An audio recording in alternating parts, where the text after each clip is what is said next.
പെരുമാറിയാൽ കുടുംബ ബന്ധങ്ങളെല്ലാം വളരെ നന്നാവും. അപ്പൊ ചുരുക്കി പറയാം. അപ്പൊ അതിനു മുമ്പായിട്ടൊരു കാര്യം പറയാൻ ആഗ്രഹിക്കുന്നു. നമ്മളുടെ ഈ എപ്പിസോഡുകൾ മുഴുവനും ഉദ്ദേശിക്കുന്നത് മാതാപിതാക്കളും മക്കളും തമ്മിലുള്ള ബന്ധത്തെ പറ്റിയാണ്. ഇഫക്റ്റീവ് പാരന്റിങ് ഒരു കുടുംബം നല്ല രീതിയിൽ കൊണ്ടുപോകാം. അതിൽ പ്രത്യേകിച്ച് ഊന്നൽ കൊടുക്കുന്ന മക്കളും മാതാപിതാക്കളും.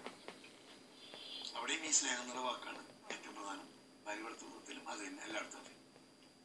ഇനി നമ്മള് ബൈബിളും മനഃശാസ്ത്രം കൂടിയുള്ള മിക്സ് ചെയ്തരുവാ പറയും. സത്യം പറഞ്ഞ ഈ മനഃശാസ്ത്രജ്ഞന്മാര് ഇപ്പൊ കണ്ടുപിടിച്ച എല്ലാ കാര്യങ്ങളും ഒരു 50 വർഷമായിട്ടുള്ള മനഃശാസ്ത്രം അല്പമെങ്കിലും വികസിച്ചിട്ടുണ്ട്. ഇനി വികസിക്കും. ഈ മനഃശാസ്ത്രജ്ഞന്മാര് പറയുന്നതെല്ലാം ഈ ബൈബിളില് സഹസ്രാബ്ദങ്ങൾക്ക് മുമ്പ് എഴുതി വെച്ചത്. നമ്മുടെ 10 പ്രമാണങ്ങള് ദൈവം തന്നു. ഈ 10 പ്രമാണങ്ങളിലെ കൽപ്പനകളില് 10 പ്രമാണം പറഞ്ഞിരിക്കുന്ന ഒരു കാര്യമാണ്. എന്താണ്?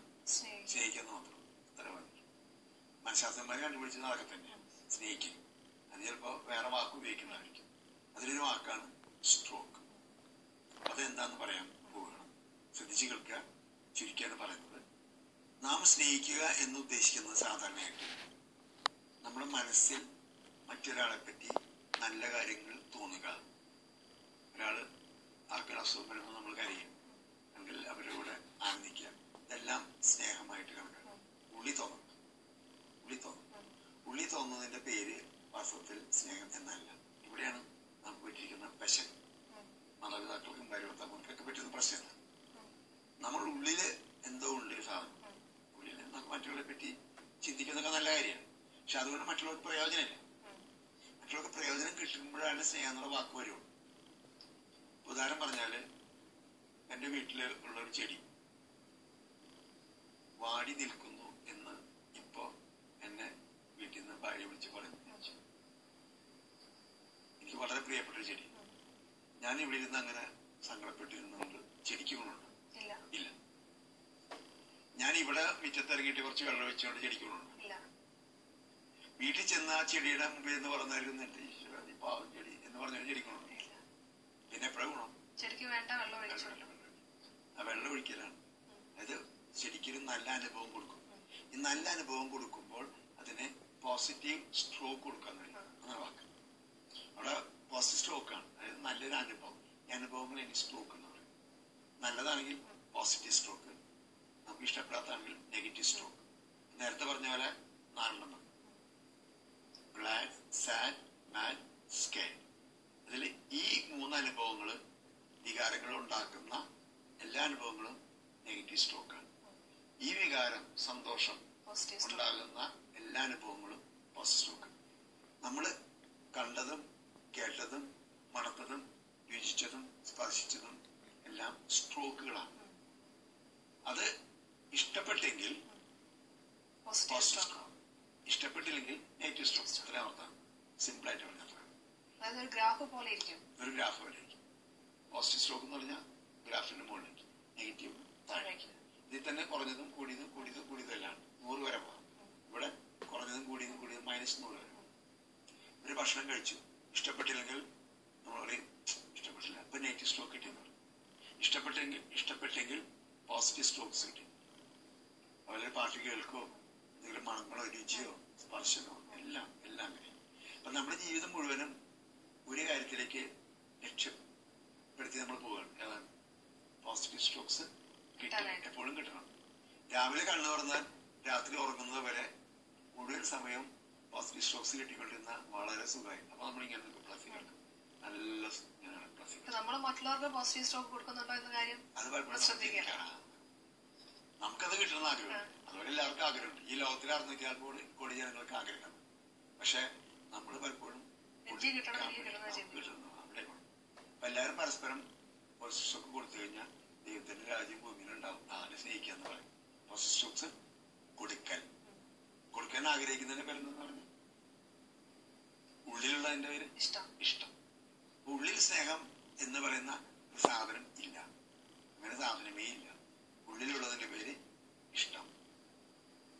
മറ്റേയാൾക്ക് കൊടുക്കുമ്പോൾ മാത്രം എന്താ കൊടുക്കണ്ടേ? പോസിറ്റീവ് അനുഭവങ്ങൾ, പോസിറ്റീവ് സ്ട്രോക്സ്, പോസിറ്റീവ് അനുഭവം പ്ലസ്. അത് എപ്പോ കൊടുക്കാൻ സാധിച്ചോ അപ്പൊ സ്നേഹിച്ചു. കൊടുക്കാൻ സാധിച്ചില്ലേ അവ സ്നേഹിക്കാൻ സാധിക്കാത്ത അവസ്ഥയാണ്. ക്ലിയർ ആയാലും പക്ഷെ നമ്മുടെ ഉള്ളിൽ പലപ്പോഴും ഇഷ്ടം ഉണ്ടെങ്കിൽ അത് പ്രകടിപ്പിക്കാൻ നമുക്ക് പറ്റാറില്ലല്ലോ. പറ്റാറില്ല. അവ സ്നേഹിക്കാൻ ഇത്തിരി ബുദ്ധിമുട്ടാണ്. എല്ലായ്പ്പോഴും എളുപ്പമല്ല. ചിലപ്പോൾ എളുപ്പമായിരിക്കും, പലപ്പോഴും ബുദ്ധിമുട്ടാണ്. അതറിഞ്ഞ് നമ്മൾ ചെയ്യണം. ഒരാൾക്ക് നമ്മൾ എത്ര സ്നേഹിച്ചാലും അയാൾക്ക് 100% പോസിറ്റീവ് സ്റ്റോക്ക് മാത്രം കൊടുക്കാനായിട്ട് നമുക്ക് കഴിയില്ലല്ലോ. ഇടയ്ക്ക് നെഗറ്റീവ് കൊടുക്കില്ല. അത് ഞാൻ പറഞ്ഞത്. അതിനും ഒരു ചോദ്യം ചോദിച്ചു. സ്നേഹം തന്നെ മനസ്സിലായല്ലോ? ഉറപ്പാണല്ലോ. ഒരാള് ഏതൊരു നാട്ടിലാണ്, അമേരിക്കയില്, ഭാര്യയും മക്കളും വീട്ടില്. അപ്പൊ അവിടെ ഭാര്യയ്ക്ക് അസുഖമായിട്ട് കിടക്കാന്ന് കേട്ടിട്ട് പോകുള്ളൂ. അതറിഞ്ഞു അയാൾ അവിടെ കിടന്ന് കരയാൻ. ഏത് അമേരിക്ക കിടന്ന് കരയും. 1 മണിക്കൂർ കരയും. ഈ കരയുന്ന സമയത്ത് ഇയാൾ ഭാര്യയെ സ്നേഹിക്കുകയാണോ? അല്ലയോ? ആണല്ലോ? അല്ലല്ലോ? ആണല്ലോ? അല്ലല്ലോ? ഭയങ്കരത്തെ കരയുന്നത്. സ്നേഹമുണ്ട്. എവിടെയുണ്ട്? മനസ്സിലായി. മനസ്സിലുള്ളതിന്റെ പേരെന്താന്ന് പറഞ്ഞേ? ഇഷ്ടം. സ്നേഹിക്കായിരുന്നു അയാള്? എന്ത് ചെയ്യായിരുന്നു? ഇഷ്ടപ്പെടുകയായിരുന്നു. ഇഷ്ടപ്പെട്ടുകൊണ്ട് ഭാര്യയ്ക്കുന്ന ഗുണം ഒരു ഗുണമില്ല. ആർക്കാ ഗുണം കിട്ടിയത്? കരഞ്ഞപ്പോ കരഞ്ഞാൾക്ക് ഗുണം കിട്ടി. അയാളെ പ്ലസിൽ പോയി. അയാൾക്ക് സുഖം, മനസ്സിന് ആശ്വാസം കിട്ടും. അതാണ് പോയി. അപ്പൊ നമ്മൾ ഇതിന്റെ സ്നേഹം എന്നാ പറയാറ്? അവിടെ കിടന്ന് കരഞ്ഞു. അതിലെന്താ കാര്യം? ഇതിന് എന്ത് ചെയ്യാൻ? സ്നേഹിക്കാൻ എന്ത് ചെയ്യാൻ പറ്റും? തൽക്കാലം ഫോൺ വിളിക്കാം. ഫോൺ വിളിച്ചിട്ട് ആശ്വസിപ്പിക്കാം. ആശ്വസിക്കാൻ പറ്റിയാൽ സ്നേഹിച്ചു. എത്ര മിനിറ്റ് ഫോൺ ചെയ്തു അത്രയും തന്നെ സ്നേഹിച്ചു. ഫോൺ വെച്ച് ചെയ്യുമ്പോൾ സ്നേഹിക്കുന്നില്ല. ഉള്ളിലുണ്ടെന്താ? ഇഷ്ടം. അതിന് പ്രയോജനമൊന്നുമില്ല. അയാൾക്ക് പ്രയോജനമുണ്ട്, ഇയാൾക്ക് പ്രയോജനം. മനസ്സിലായില്ല? അപ്പൊ ആ അവസ്ഥയിൽ, ഈ അമേരിക്ക കിടക്കുന്ന അവസ്ഥയിൽ ഇയാൾക്ക് ഫോൺ ചെയ്യാനേ പറ്റുള്ളൂ. പക്ഷെ ആ ഫോൺ വിളിക്ക് ഭയങ്കര മാധുര്യവും. 5 മിനിറ്റ് 5 മിനിറ്റ്, 10 മിനിറ്റ് 10 മിനിറ്റ്. അതൊരു ഒരു ഭയങ്കര ഒരു അനുഭവമാണ് ആ സ്ത്രീ സമയം. കാരണം അത്രേ പറ്റുള്ളൂ. സ്ത്രീക്ക് അറിയാം. ക്ലിയർ ആയി. ഇത്തിരി ഒരു ശക്തി ചോദിച്ചു. സീനയുടെ ഭർത്താവിനെ ഇപ്പൊ സ്നേഹിക്കണ്ട? ഉണ്ടല്ലേ? ഉറപ്പാണല്ലോ? നന്നായിട്ട് സ്നേഹിക്കണ്ട? അടിപൊളിയായിട്ട് സ്നേഹിക്കണ്ട? അയാൾ അറിയുന്നുണ്ടോ? ഭർത്താവ് അറിയണ്ടോ? ഉണ്ടെന്ന് അറിയാലേ? ഇപ്പൊ ഭർത്താവ് അത് അറിഞ്ഞുകൊണ്ടിരിക്കുകയാണ്. ഭർത്താവിനറിയാം സ്നേഹം ഉണ്ടെന്ന്. ഇപ്പൊ അനുഭവിക്കുന്നൊന്നുമില്ല. ഭർത്താവിന് എന്തെങ്കിലും ഗുണമുണ്ടായി ഇവിടെ നിന്നിട്ട് ഭർത്താവിനെ പറ്റി ചിന്തിച്ചു? ഇല്ല. പിന്നെ എന്താണ് ഈ ഗുണം എന്ന് പറഞ്ഞ സാധനം? ഈ സ്നേഹം എന്ന് പറഞ്ഞ സാധനം ഞാൻ പറഞ്ഞു ഇവിടെ നിന്നുകൊണ്ട് ഭർത്താവിനെ സ്നേഹിക്കുന്നില്ല. ഞാൻ എന്റെ ഭാര്യ മക്കളെ ആരും സ്നേഹിക്കുന്നില്ല. ഇപ്പൊ അത് സാധിക്കില്ല. ഇത് മനസ്സിലാക്കാനുള്ള ബുദ്ധിമുട്ടാണ്. ഇത്രയും പറഞ്ഞിട്ട് നമ്മുടെ ഉള്ളിൽ നിന്ന് സാധനങ്ങൾ പോകണം. നമ്മള് വർഷങ്ങളായിട്ട് മനസ്സിലാക്കിയിരിക്കുന്ന സ്നേഹം എന്ന് പറഞ്ഞാൽ ഉള്ളിൽ തോന്നണം. ഞാനൊരിക്കലും ഒരു കുട്ടിയുടെ കഥ ഓർക്കുകയാണ്. കഥ നേരം ഇല്ല, എന്നാലും ഞാൻ ചുരുക്കി പറയാം. അപ്പൊ ഈ കോളേജിൽ പഠിപ്പിക്കുന്നു, ഞാൻ കൊച്ചുമോളെ പഠിപ്പിച്ചിരുന്നൊരു കുട്ടിയാണ്. ആ കുട്ടി ഈ ഡിഗ്രി 1ാം വർഷം, ആൺകുട്ടിയാണ്. വളരെ പ്രശ്നക്കാരനാണ്, ഭയങ്കര പ്രശ്നക്കാരൻ. ഒരു ദിവസം ഞാൻ വിളിച്ച് ചോദിക്കുകയാണ് ഈ കുട്ടി, എന്താ ഇങ്ങനെ കുഴപ്പങ്ങളൊക്കെ ആകെ മോശം. അപ്പൊ ആ കുട്ടി കഥ പറഞ്ഞു. 7 വർഷമായിട്ട് അച്ഛൻ ആ വീട്ടില് ആരോടും സമ്പർക്കത്തിലുണ്ടായിരുന്നില്ല. ഞാൻ ഗൾഫിലാണ്. പോയി ഒരു വർഷം ഒക്കെയാണ്. പൈസ അയച്ചുകൊടുക്കുക വെച്ചു. പിന്നെ അപ്പൊ ഇവൻ ഏതാണ്ട് 5-ലോ 6-ലോ പഠിക്കുന്ന കാലത്ത്, 4-ലോ. പിന്നെ 7 വർഷത്തേക്ക് എഴുത്തില്ല, പൈസയില്ല. ഈ ആള് ജീവിച്ചിരിക്കുന്നുണ്ട് പോലും അറിഞ്ഞു ആ അവസ്ഥയാണ്. അപ്പൊ ആ കുടുംബങ്ങൾ തകർന്നു. ഞമ്മ വിഷമത്തിലായി, പൈസയുടെ ബുദ്ധിമുട്ട്, ബാക്കി മാനസികമായ ബാക്കി ടെൻഷൻ കൊണ്ട് അങ്ങനെ തകർന്നുപോയി. ഗ്ലാഡല്ല ഇവിടെ മറ്റേ നേരത്തെ പറഞ്ഞ 3 ഇതില് അത് ഏതെങ്കിലും വികാരത്തിൽ പെട്ട് തകർന്നു. ആ കുട്ടി അപ്പ ഉഴപ്പി തുടങ്ങിയതത്ര. മനഃശാന്തിയില്ല. പിന്നെ അങ്ങോട്ട് ശരിയായില്ല. പിന്നെ 7 വർഷം കഴിഞ്ഞിട്ടാണ് ഈ അച്ഛൻ വരുന്നത്. പെട്ടെന്ന് ഒരു സുപ്രഭാതത്തിൽ വീട്ടിലെത്തിയത്. അപ്പൊ പലരും ചോദിച്ചു, താനെന്താണ് 7 വർഷം ഈ ഭാര്യയും മക്കളെ വിട്ടിട്ട് ഇങ്ങനെ അവിടെ പോയി? ഈ മനുഷ്യൻ പറഞ്ഞ ഉത്തരം തന്നെ. എനിക്ക് അവരോട് ഭയങ്കര സ്നേഹമായിരുന്നു. ഞാൻ അവരെ പറ്റി ചിന്തിച്ചുകൊണ്ടിരിക്കുകയാണ് 7 വർഷം. ഇത് ഗുണമുണ്ടോ? സ്നേഹിച്ചിരുന്ന? ഇല്ല. അങ്ങനെ സ്നേഹം നമ്മൾ വിളിക്കുന്നത്, നമ്മളെല്ലാത്തിനും സ്നേഹം എന്ന് വിളിക്കുക. അപ്പൊ ക്ലിയർ ആയല്ലോ. സ്നേഹിക്കുക എന്ന് പറഞ്ഞാൽ പ്രവൃത്തിയാണ്, ആക്ഷനാണ്. Love is action. മറ്റേ ആൾക്ക് പോസിറ്റീവ് സ്ട്രോക്ക് കിട്ടിയോ ഇല്ലയോ എന്നുള്ളതാണ് ചോദ്യം. കിട്ടിയില്ലെങ്കിൽ സ്നേഹിച്ചിട്ടില്ല. കിട്ടാൻ അവസരം ഒരുക്കുകയാണ്, പക്ഷെ പറ്റിയില്ല. സ്നേഹിച്ചില്ല, ശ്രമിച്ചു പറ്റിയില്ല. ക്ലിയർ ആയില്ല? ഓക്കെ. പിന്നെ നമ്മൾ പറഞ്ഞത് പണത്തെ പറ്റിയായിരുന്നു സാറിന്റെ ഒരു ക്ലാസ്. പണത്തെ പറ്റിയാണ് പറഞ്ഞത്. നമ്മൾ ഇന്നത്തെ മലയാളികളുടെ ഒരു പ്രത്യേകത, ഞാനാരും കുറ്റം പറയുന്നില്ല. പ്രത്യേകത ഈ പണം ഒത്തിരി ഉണ്ടാക്കി കഴിഞ്ഞാൽ രക്ഷപ്പെട്ടു, പണം കൂടി കഴിഞ്ഞാൽ രക്ഷപ്പെട്ടു എന്നുള്ള എല്ലാ പ്രശ്നങ്ങളും മാറി, എല്ലാ പ്രശ്നവും മാറുന്നു വിചാരിച്ചിരിക്കുക. ഞാൻ കഥകൾ പറയുന്നില്ല, കുറെ കഥകൾ മുമ്പ് പറഞ്ഞു. ഈ പണം വേണം ഉണ്ടാക്കി, ഇഷ്ടംപോലെ ഉണ്ടാക്കി ഒരു കുഴപ്പമില്ല. പക്ഷെ പണം ഉണ്ടാക്കുന്ന ഈ തത്രപ്പാടിൽ ബന്ധപ്പാടിൽ നമ്മൾ ബന്ധങ്ങൾ മുറിക്കും, പലപ്പോഴും കുടുംബങ്ങൾ നടക്കുന്നത് ഈ ഇതിനുവേണ്ടി നെറ്റോട്ടമാണ് എല്ലാവരും കൂടെ. അപ്പൊ മക്കളായിട്ട്, പ്രത്യേകിച്ച് മക്കളായിട്ട് ഭാര്യ ഭർത്താവ് തമ്മിൽ സംഭാഷണമില്ല, സമ്പർക്കമില്ല, എല്ലാവരും എപ്പോഴാണ് വീട്ടിൽ കാലത്ത് എന്നിട്ട് ആകെ ഒരു ബഹളാണ്. എന്താണ് ഇതാണ് വിചാരം. അപ്പൊ ജോലിക്ക് പോകണം, അങ്ങനെ പോകണം, നിങ്ങൾ പിള്ളേരെ സ്കൂളിൽ വിടുന്നു, പഠിപ്പ് ഏറ്റവും പ്രധാനപ്പെട്ടായിട്ട് വെച്ചിരിക്കുന്നു. അവരെ പഠിപ്പിക്കല്, കുത്തിയിരുത്തി പഠിപ്പിക്കല്, ഡോക്ടറാക്കല്, എഞ്ചിനീയറാക്കല്, ആകെ ബഹളം, ആകെ ബഹളം. പക്ഷെ പറ്റുന്ന എന്താ, ബന്ധങ്ങളില്ല, സ്നേഹിക്കുന്നില്ല. പോസിറ്റീവ് സ്റ്റോക്സ് കൊടുക്കാൻ പറഞ്ഞു, കിട്ടുന്ന മുഴുവൻ നെഗറ്റീവാണ്. ഒട്ടുമുക്കാൽ ആകെ ബഹളാണല്ലോ. രാവിലെ കൊണ്ടുവന്ന പിള്ളേരെ എഴുന്നേപ്പിക്കുന്ന മുതൽ അവിടെ തുടങ്ങുമ്പോൾ ബഹളം, അവിടെ എല്ലാം ബഹളമാണ്. എല്ലാം കിട്ടുന്ന നെഗറ്റീവ് സ്റ്റോക്സ്, അതെല്ലാം കുടുംബ ജീവിതത്തെ തകർക്കുന്നു. കൊച്ചു കുട്ടികൾക്ക് അതൊക്കെ വളരെ കേടാണ്. പ്രത്യേകിച്ച് 0 മുതൽ 6 വയസ്സ് വരെയുള്ള കുട്ടികളെ പറ്റി അവർക്ക് അതിന്റെ ആഘാതം വളരെ വലുതായിരിക്കും. അതിനെപ്പറ്റി നമ്മൾ തലയിലെഴുത്തുന്നുള്ള ഭാഗം പറയും. ഇനി അടുത്ത എപ്പിസോഡിൽ അതാണ് അത് പറയുമ്പോൾ വളരെ വിശദീകരിച്ച് പറയും. ഇപ്പൊ വേറെ ചോദ്യം നമ്മൾ അന്ന് ക്ലിയർ ആക്കിയതാണ്, അമിത ലാളന ആപത്തല്ലേ.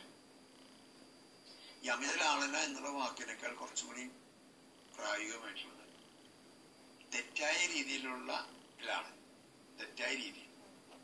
അങ്ങനെ അതായത് നമ്മള് നല്ലത് എന്ന് വിചാരിച്ച് ചെയ്യുന്ന പലതും കുട്ടിക്ക് നല്ലതാണെങ്കിലും തൽക്കാലം നല്ലതാണെങ്കിലും ഭാവിയിൽ ദൂഷ്യം ചെയ്യും. എല്ലായിടത്തും പറയുന്നത് ഒരുപാട് സ്നേഹിക്കണം, സ്നേഹിക്കും, ഒരുപാട് എല്ലാ കാര്യങ്ങളും ശരിയായി ചെയ്തു കൊടുക്കണം, അതൊക്കെ തന്നെ അമിതലാളനപ്പെടുന്നതല്ലേ? അല്ല, അത് അമിതലാളനെന്ന് പറഞ്ഞ് ഉദ്ദേശിക്കുന്നത് ശരിക്കും പിന്നെ തെറ്റായ ലാളനെന്ന് പറയുക. ശരി, അമിതലാളെന്ന വാക്ക് അത്ര കറക്റ്റ് ആണ്. കാരണം എത്ര ലാളിച്ചാലും കുഴപ്പമില്ല. ലാളിക്കുന്നത് ഇപ്പോഴും കുട്ടികൾ വഷളാകുന്നു. അതാണ് വഷളാകുന്ന കാര്യം പറയാമോ. ഒന്ന് പല രീതികളുണ്ട്. ഒന്ന് എല്ലാം ചെയ്തു കൊടുക്കണം, എല്ലാം ചെയ്തു വേണമെന്ന് പറഞ്ഞാൽ അപ്പത്തിന് മേടിച്ചു, മറ്റേ മേടിച്ചു അപ്പത്തിന്. ഈ പ്രത്യേകിച്ച് കളിപ്പാട്ടങ്ങൾ കൊച്ചുകുട്ടികളെ കാര്യം ഞാൻ പറഞ്ഞു എന്ന് പറഞ്ഞാൽ അപ്പപ്പൊക്കെ മേടിച്ചു കൊടുക്കാം.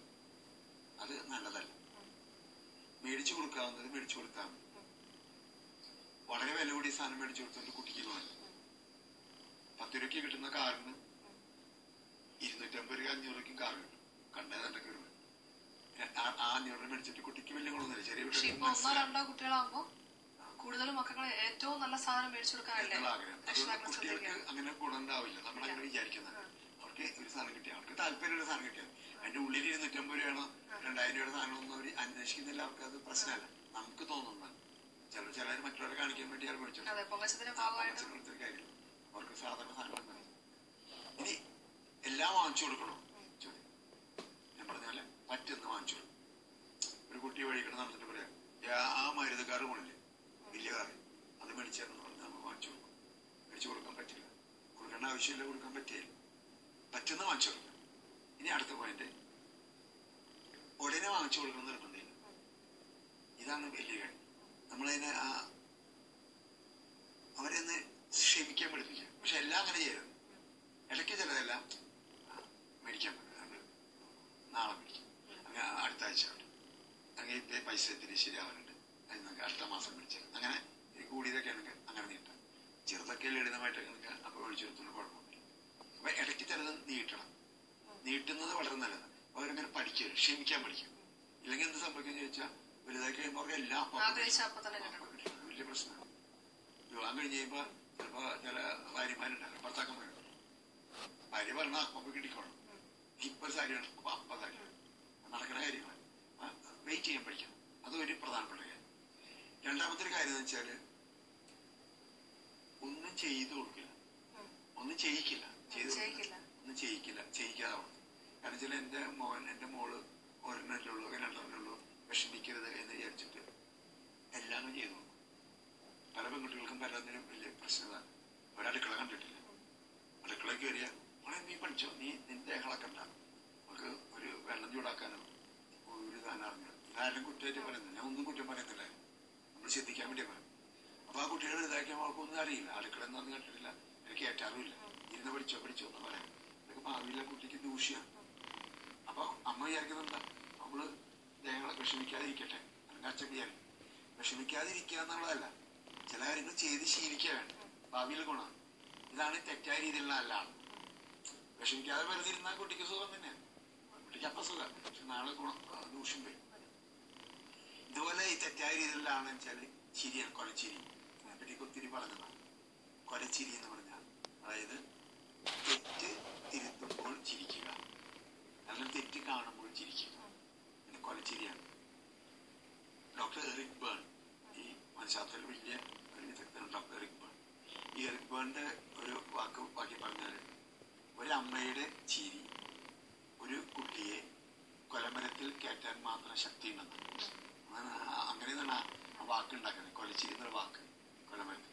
അതായത് ചെറുപ്പത്തിലെ ഒരു തെറ്റിന് എന്ത് തെറ്റ് ചെയ്താലും അതിനെപ്പറ്റി മിണ്ടാതിരുന്ന് ചിരിച്ച് തള്ളി കൊച്ചുകുട്ടിയാണല്ലോ, 1 വയസ്സുള്ള കുട്ടി, 2 വയസ്സുള്ള 3 വയസ്സുള്ള കുട്ടിയാണ്. എന്താ ചെയ്യുമ്പോൾ അതിനൊരു ഓമരത്തും തോന്നും. അപ്പൊ അങ്ങനെ ചിരിച്ച് ഒരു ചെറുക്കന്റെ കഥയാണ്. ആ ചെറുക്കൻ വലുതായപ്പോൾ തെറ്റ് ശരി മനസ്സിലാകുന്നേ ഇല്ല. വലുതാകുമ്പോൾ ഇടിയായി അവസാനം ഒരാളെ കുത്തിക്കൊന്നു കൊലമരത്തിൽ ചേർന്ന സംഭവമാണ്. അതിപ്പോ നമ്മുടെ സാധാരണ കുടുംബങ്ങളിൽ സംഭവിക്കുന്നതാണല്ലോ. കുട്ടികളെ ഉപദ്രവിച്ചാൽ പോലും ഒന്നും മിണ്ടത്തില്ല മാതാപിതാക്കളെ. അപ്പൊ നമ്മൾ തിരുത്തുന്ന നെറ്റ് സ്റ്റോക്ക് അല്ലേ, നമുക്ക് കൊടുത്തോളൂ, അങ്ങനെ വരുമ്പോ കൊടുത്തോളൂ. പക്ഷെ നമ്മള് സാധാരണ നമുക്ക് പറ്റുന്ന വെച്ചാൽ ഭയങ്കര ഒച്ച കൊടുക്കുമ്പോ കട്ടി കൂടിയേ കൊടുക്കുള്ളൂ. ഒരു 100 ഡിഗ്രി നെറ്റ് സ്റ്റോക്കെ കൊടുക്കുള്ളൂ. ഈ 5 ഡിഗ്രി 10 ഡിഗ്രി നമുക്ക് വലിയ പിടിയുണ്ട്. നമുക്ക് കൊടുക്കുമ്പോ ഇത്തിരി കട്ടിയില്ല കൊടുക്കും. അതാണ് കൂടുതൽ കുഴപ്പമുണ്ടായത്. അപ്പൊ കുട്ടികൾ മനസ്സിലാകുന്നു. കുട്ടികൾക്ക് ആദ്യമേ കൊടുക്കൂല, അവസാന ഘട്ടത്തിലെടുക്കും. കൊടുക്കുമ്പോ നല്ല കട്ടിയിലും കൊടുക്കും. അതോടെ ഇങ്ങനെ അവനെ അവസാനിപ്പിച്ചോളൂ, അവളെ അവസാനിപ്പിച്ചു. പരിഹാസൊക്കെ മരുന്ന് പലപ്പോഴും അങ്ങനെ നമ്മളീ കൊടുക്കുമ്പോ ഇത്തിരി കൂടി കൊടുക്കും. ശാന്തമായിട്ട് പറയും. അങ്ങനെ ഒരു വാക്ക് പറഞ്ഞിട്ടുണ്ട്, ബി ഫേം, ബി ജെന്റിൽ. എന്താണ് അർത്ഥം? ബി ഫേം, ഉറപ്പോടെ, ബി ജെന്റിൽ, മയത്തോടെ. ഉറപ്പോടെ എന്ന് ഉദ്ദേശിക്കുന്നത് പറയാനുള്ളത് പറഞ്ഞോളൂ, നെഗറ്റീവ് ആണെങ്കിൽ നെഗറ്റീവ്, മയത്തോടെ വെച്ചാൽ ശാന്തമായിട്ട്. തെറ്റ് കണ്ടാൽ പറയാ, വേണ്ട മോനെ ശരിയല്ല, ടച്ച് ചെയ്യണ്ട എന്ന് പറഞ്ഞാൽ തെറ്റാണെന്നുള്ള കുട്ടിക്ക് ബോധ്യം. ആ ബോധ്യം കൊടുക്കണം. തെറ്റ് ശരി ചെറുപ്പത്തിൽ മനസ്സിലാക്കണം. അങ്ങനെ കൊടുക്കുമ്പോൾ നെഗറ്റീവ് സ്റ്റോക്ക് അല്ലേ കിട്ടുന്നതെന്ന് ചോദിച്ചാണ് നെഗറ്റീവ് സ്റ്റോക്കാണ്. പക്ഷെ അത് കൊടുത്തേ പറ്റും. അങ്ങനെ കുട്ടിക്ക് തെറ്റ് ശരി മനസ്സിലാക്കാം. പക്ഷെ തെറ്റുന്ന ശരി തെറ്റ് തിരുത്തുമ്പോൾ ചിരിക്കരുത്. എന്തെങ്കിലും വീട്ടിൽ വിരുന്നാരോ വിരുന്നാരെ കണ്ട് പയ്യെന്നെങ്കിലും ഒരു ചീത്ത വാക്കണം, വിരുന്നാരെ പട്ടിന്ന് വിളിച്ചു. എനിക്കൊരു കഥ ഞാൻ പറഞ്ഞു, പട്ടിന്ന് വിളിച്ചു. അത് കേൾക്കുമ്പോ എടാ പട്ടിന്ന് വിളിക്കലടാ, അങ്ങനെ വിളിക്കരുത് കേട്ടാ, വിളിക്കരുത് എന്ന് പറഞ്ഞ് ചിരിച്ചാൽ കിട്ടുന്ന മെസ്സേജ് കുട്ടിക്ക് മനസ്സിലാകുന്ന പട്ടിന്ന് വിളിക്കണ്ട, പക്ഷെ വിളിക്കുന്നത് കേൾക്കുമ്പോ അമ്മയ്ക്ക് അങ്ങ് സന്തോഷമാണ്. ആ സന്തോഷമാണെന്ന് ചിന്തിക്കും. മനസ്സിലാകുമ്പോ കുട്ടിക്ക് കിട്ടുന്നൊരു പോസിറ്റീവ് സ്റ്റോക്കാണ്. അപ്പൊ കുട്ടി പിന്നെയും വിളിക്കും. അപ്പോഴും പിന്നെ നമ്മൾ ചിരിച്ചോണ്ട് തിരുത്തുന്നത്.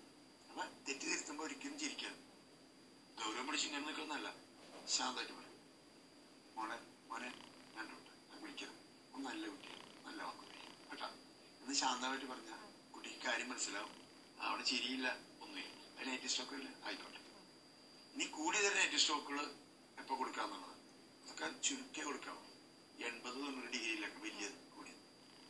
ഉദാഹരണത്തിന് തീയിൽ കളിക്കുന്ന കഥ, തീയിൽ കളിക്കുന്നു, ഗ്യാസ് സ്റ്റവ് ഓൺ ചെയ്ത് തീ കൊളുത്താൻ ശ്രമിക്കുന്നു. ഒരിക്കൽ പറഞ്ഞ് മനസ്സിലാക്കാം, പിന്നെയും ആവർത്തിക്കുകയാണെങ്കിൽ നമുക്ക് രക്ഷയില്ല, പിന്നെ പ്രശ്നമാണ്. അപ്പൊ ചോദിക്കാം, ഏടാ കത്തിക്കല്ലേ, തീ കത്തിക്കല്ലെന്ന് പറഞ്ഞ ചോദിച്ചു. ഇല്ലെങ്കിൽ ചിലപ്പോൾ കുട്ടി ഉണ്ടാവില്ല, പിന്നെ ചോദിക്കേണ്ടി വരും. പിന്നെ വലിയ കുട്ടികളെ നമ്മൾ ചെറിയ അടിപിടിയൊന്നും കുഴപ്പമൊന്നുമില്ല. മാരകമായിട്ടുള്ള അടുത്ത് മറ്റുള്ള തല കല്ലടി തടിക്കാൻ പോകണം, അങ്ങനെയൊക്കെ ചുരുക്കം ഉണ്ടാവുള്ളൂ. അങ്ങനെ അപ്പോഴും അവിടെ കാത്തിരിക്കാൻ പറ്റില്ല. പക്ഷെ മോനെ എന്നൊക്കെ പറഞ്ഞ എനിക്ക് കയറി കഴിയും. നമ്മള് അറിയരുത് എനിക്ക് ചുരുക്കമുള്ളൂ. പക്ഷെ നമ്മള് തൊട്ടയം പിടിച്ചതിനൊക്കെ നെഗറ്റീവ് സ്റ്റോക്ക് കട്ടിയിലുള്ളത്. രാവിലെ കുട്ടികളെ എഴുന്നേപ്പിക്കുന്നത് പ്ലസ്സില്ല മൈനസില്ല, പോസിറ്റീവ് നെഗറ്റീവ്. ചെറിയ നെഗറ്റീവ് വലുതാ, ആദ്യം ചെറുതപ്പോൾ തുടങ്ങും, മോനെ കൊണ്ടിട്ടാകുമ്പോൾ 10 തുടങ്ങും. തുടങ്ങി കഴിയുമ്പോൾ ആ കുട്ടിയെ നിൽക്കില്ല. പിന്നെ അതിന് ഡിഗ്രി കൂട്ടി ചെയ്യുമ്പോ നമ്മൾ പറയുമ്പോൾ ഈ ശാന്തതയിൽ തന്നെ ഇത് ചെയ്യാൻ പറ്റും. ഇതിനെപ്പറ്റി നമുക്ക് ഡീറ്റെയിൽ ആയിട്ട് ഇനി നമ്മുടെ പഴയ എപ്പിസോഡിൽ വരുന്നുണ്ട്. അപ്പോ നെറ്റ് സ്റ്റോക്ക് കൊടുക്കേണ്ടടുത്ത് കൊടുക്കാം, കഴിയുന്നത് ചെറുതായിട്ട് കൊടുക്കുക. B firm, B gentle. കൊടുക്കേണ്ടത് കൊടുത്തിരിക്കണം.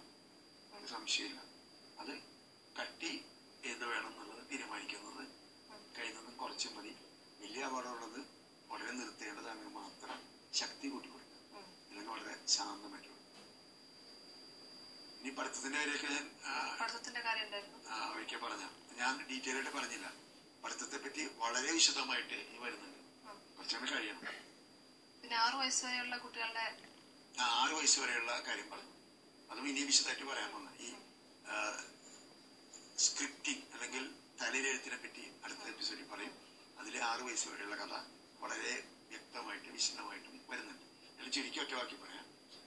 6 വയസ്സ് വരെ ജനിച്ച 6 വയസ്സ് വരെയുള്ള ഏകദേശം 6 വയസ്സ് വരെയുള്ള ആ കാലഘട്ടത്തിലാണ് തലച്ചോറിൽ എല്ലാം കൂടുതൽ ശക്തിയിൽ പതിയുന്നത്. പ്രത്യേകിച്ച് വികാരങ്ങൾ വേറെ നന്നായിട്ട് പതിയും. അതിൽ തന്നെ ഏറ്റവും പ്രാധാന്യമുള്ളത് 3 വർഷം, ആദ്യത്തെ 3 വർഷം. ആദ്യത്തെ 3 വർഷം ഒന്നും മനസ്സിലാക്കാനോ ചിന്തിക്കാനോ ഉള്ള പ്രായ കുട്ടികൾക്കായിട്ടുണ്ടാവില്ല. പക്ഷെ ആ 3 വയസ്സ് അല്ലെങ്കിൽ 6 വയസ്സ് വരെ അല്ലെങ്കിൽ ആദ്യത്തെ 1 വർഷം ഉണ്ടാകുന്ന കാര്യങ്ങളെല്ലാം തലച്ചോറിൽ വളരെ ആഴമായിട്ട് കിടക്കും. അതേപ്പറ്റി വളരെ വിശദമായിട്ട് അടുത്ത എപ്പിസോഡിൽ നമ്മൾ പറയും. അടുത്ത എപ്പിസോഡ് ആ തലയെഴുത്തുന്നുള്ള സാധനം തലയെഴുതുക, സ്ക്രിപ്റ്റിംഗ് എന്ന് പറയും, അല്ലെങ്കിൽ തലയെഴുത്ത് പറയും. ഇതിനെപ്പറ്റി വളരെ വിശദമായിട്ട് പറയും. അപ്പൊ ഇത് മനസ്സിലാവും. അതായത് ചുരുക്കത്തിൽ മനസ്സിലാക്കാൻ ആദ്യത്തെ 6 വർഷം വളരെ വളരെ പ്രധാനപ്പെട്ടതാണ്. ഏറ്റവും പ്രധാനപ്പെട്ടത് ആദ്യത്തെ 1 വർഷം, ജനിച്ച് 1 വർഷം, ഏകദേശം 1 വർഷം. അതാണ് ഒരുപാട് പേർക്കുള്ള സംശയം. ആ 1 വർഷത്തിനകം തന്നെ എങ്ങനെയാ ഒരുപാട് കാര്യങ്ങൾ ആ കുട്ടിക്ക് മനസ്സിലാക്കാൻ കഴിയുന്നത്? ഈ 1 വർഷം നമ്മൾ കുട്ടിയോട് പെരുമാറുന്നത്, കുട്ടി കാണുന്നത്, കുട്ടിയുടെ പഞ്ചേന്ദ്രിയങ്ങൾ, അതിന് കിട്ടുന്ന അനുഭവങ്ങൾ ഈ പറഞ്ഞ നേരം ഗ്ലാഡ്, സാഡ്, മാഡ്, സ്കേർഡ്, ഇതിൽ ഏതൊക്കെ തലയിൽ കയറിയോ അതെല്ലാം അങ്ങോട്ട് കയറും. ഈ 50 പോലെ വിഷിക്കുന്നത് കയറും, അവിടെ കിടക്കും, ഓർമ്മയുണ്ടാവില്ല. ഈ കയറിയ സാധനങ്ങളെല്ലാം ഭാവിയിലേക്ക് തിരിച്ചു കൊണ്ടുപോയിരിക്കും. അതാണ് അതിന്റെ തിയറി. അപ്പൊ ഏറ്റവും കൂടുതൽ പോസ്റ്റ് സ്ട്രോക്സ് കൊടുക്കേണ്ട പ്രായം 0 to 6 ആണ്. പക്ഷെ പലപ്പോഴും നമുക്ക് പറ്റുന്നത് ചോദിച്ചാൽ 3 വയസ്സ് വരെ വലിയ കുഴപ്പമില്ലാണ്ടൊക്കെ നമ്മൾ ഒപ്പിക്കും. 3ാമത്തെ വയസ്സിലാണ് സ്കൂളിൽ പോകുന്നത്. പിന്നെയാണ് താടന വിടലങ്ങൾ തുടങ്ങുന്നത്. പിന്നെ ഒരു രക്ഷയില്ല. പിന്നെ അവനെ ഫസ്റ്റ് ആക്കിയിട്ട് നടന്നു. ഇനി പഠിത്തത്തിന്റെ കാര്യം പറയുമ്പോൾ ഞാൻ ഡീറ്റെയിൽ ആയിട്ട് പറയാം. കുട്ടികളെ ക്ലാസ്സിൽ ഫസ്റ്റ് ആക്കരുത്. കേൾക്കുമ്പോ പോലെ ഞെട്ടിയിട്ടുണ്ടാവും. ഇയാൾ എന്താണ് പറയണത്?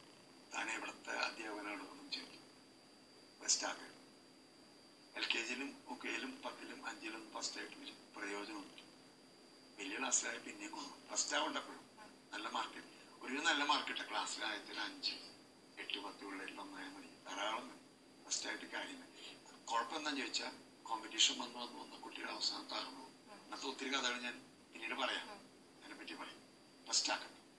ധാരാളം പോസ്റ്റ് സ്ട്രോക്സ് ഉണ്ട്. LKG UKG-ലും ഒന്നും പഠിപ്പിക്കണ്ട. അതും ആളുകൾ ഞെട്ടിക്കുന്ന കാര്യം. ഇവിടെ LKG കയറുമ്പോൾ ABC കയറും. അതൊന്നും കാര്യമില്ല. അതിനെപ്പറ്റി ഞാൻ വിശദമായിട്ട് പിന്നീട് പറയുന്നത്. നമുക്ക് പഠിപ്പിക്കേണ്ട ആവശ്യമില്ല. പക്ഷെ അവിടെയൊക്കെ കുട്ടികൾക്ക് പഠിത്തത്തോട് ഇഷ്ടം ഉണ്ടാക്കണം. നമുക്കൊരു കളിയും ചിരിയും സന്തോഷവും സ്കൂളിനോട് ഇഷ്ടം അങ്ങനെ ഉണ്ടാക്കിയെടുത്താൽ ആ കുട്ടികളെ രക്ഷപ്പെട്ടു പോകും. ഇത് ഇത്ര ഏകദേശം. ഇനി നമ്മൾ അടുത്ത എപ്പിസോഡിലേക്ക് കയറുമ്പോൾ വളരെ വിശദമായിട്ട് പറയാം എങ്ങനെയാണ് സ്ക്രിപ്റ്റിംഗ് നടക്കുന്നത്, തലയെഴുത്ത് നടക്കുന്നത് പറയാം. അപ്പൊ നമുക്കൊരു അടുത്ത എപ്പിസോഡിന് മുമ്പ് അടുത്ത ആഴ്ചക്ക് ഒരു ചോദ്യം. ഗ്രഹപാഠം. ആ ഗ്രഹപാഠം ഒന്ന് വായിച്ചേക്കണം. അടുത്ത ആഴ്ചത്തെ ഗ്രഹപാഠം ഇതാണ്. ഞാൻ വീട്ടിലും പുറത്തുമുള്ളവർക്ക് കൊടുക്കുന്ന സ്ട്രോക്സ് 80% പോസിറ്റീവ് ആണോ എന്ന് പരിശോധിക്കുക.